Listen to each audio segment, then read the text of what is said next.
আপনি খুব ব্যস্ত, আপনার সময় নেই, কিন্তু দিব্যি আপনি বাসায় এসে নিজের পার্টনারকে অবহেলা করছেন। এমন কি কখনো ভেবে দেখেছেন? আপনি ২৪টা ঘন্টা হাতে ফোন নিয়ে টিপছেন, হাতে ফোনটাকে সময় দিচ্ছেন, কখনো নিজের পার্টনারের সঙ্গে সঠিকভাবে গল্প করছেন, কথা বলছেন।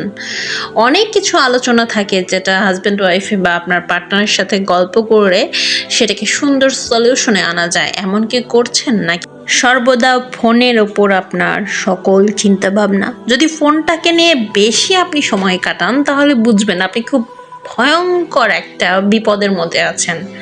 কারণ ফোন আপনার জীবনসঙ্গী নয়, ফোন আপনার লাইফ সেটেল করে দেবে না, ফোন আপনাকে জান্নাতে নিয়ে যাবে না। এই ফোনটাই আপনার সম্পর্কের অবনতি ঘটাবে, এই ফোনটাই আপনাকে জাহান্নামে নিয়ে যাবে, এই ফোনটাই আপনার পার্টনারের সাথে সম্পর্ক, আপনার সন্তানের সাথে সম্পর্ক মধুর হওয়াতে বাধা সৃষ্টি করবে।